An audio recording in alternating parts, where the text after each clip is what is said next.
Hello, my name is Terry White, Worldwide Design Evangelist for Adobe Systems, and I thought I'd take just a few minutes to show you my top favorite 5 things about Photoshop CS5. Alright, so the first thing is better selections, impossible selections, fantastic selections that were much harder to do, if not impossible before.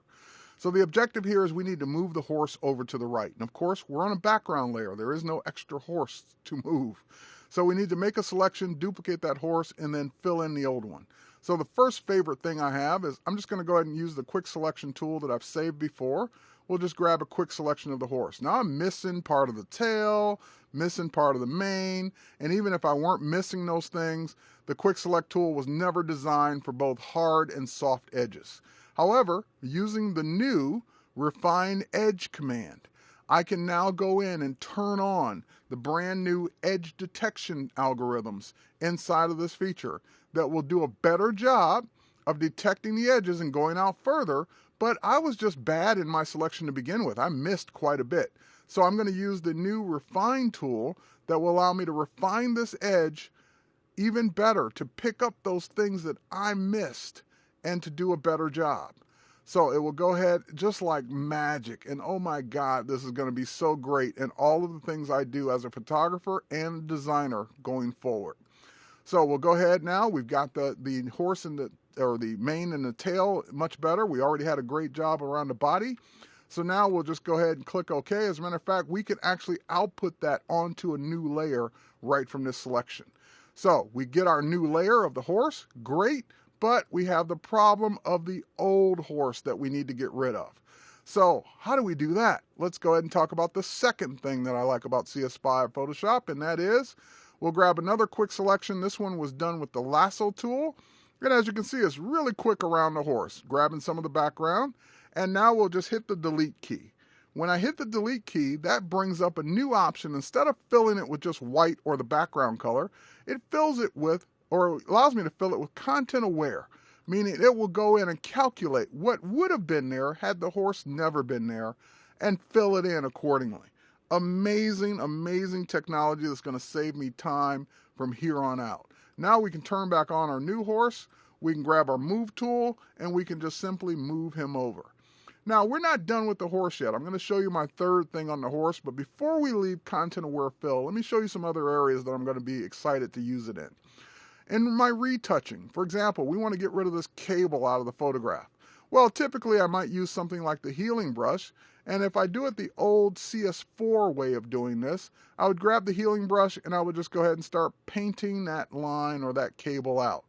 But the thing about the healing brush or healing technology in CS4 is when it crossed areas that were different contrast and corners, it kind of left a blur behind, and I'd have to now go in and clone and fix all that stuff.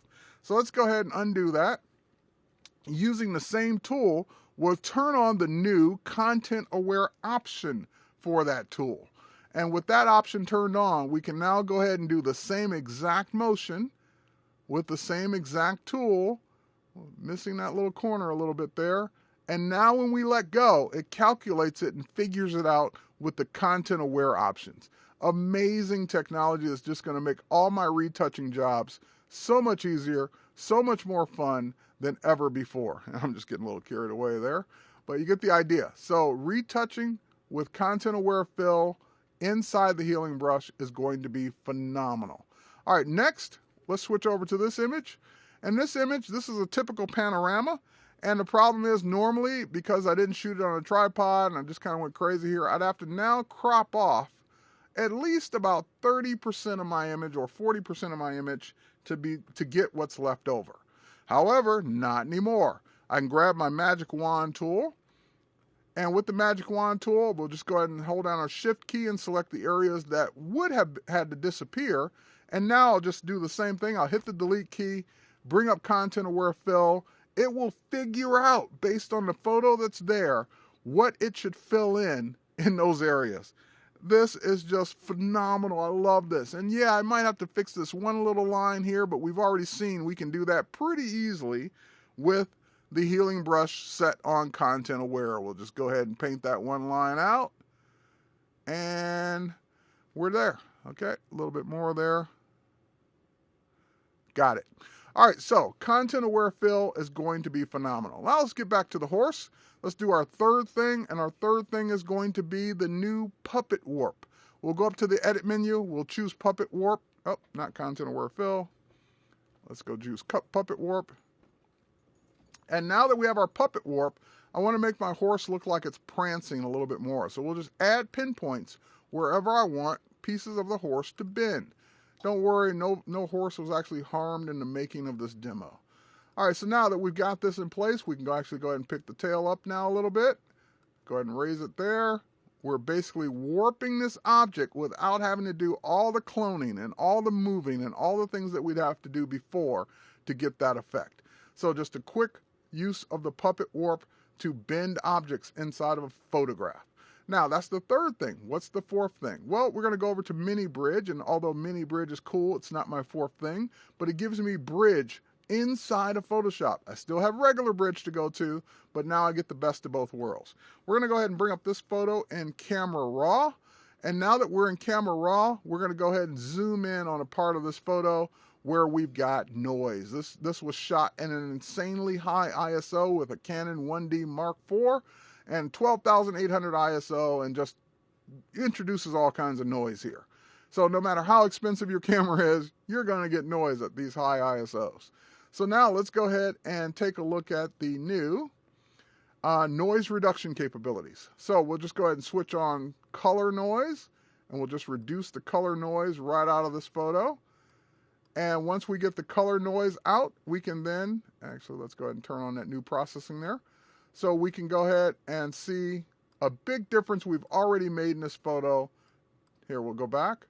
That was the color noise we had, and we'll go ahead and reduce it. We'll also go ahead and reduce the amount of luminance noise. That's the other noise, the graininess that was left over. And just an amazing job keeping detail, keeping this photo intact. And of course, what people usually like to see is a before and after, because you get used to good really quick. So now if I turn off preview, this is what we had, and this is what we now have. So Camera Raw, love it. Can't wait to use that even on some of my older photos. All right, so what's the last thing? And that is around HDR. So let's go ahead and select, get out of this. Let's go ahead and switch over to HDR. And of course, we can grab multiple photos, and we can now process them to HDR Pro inside of Photoshop CS5. So that will go ahead and process all of those images into an HDR composite.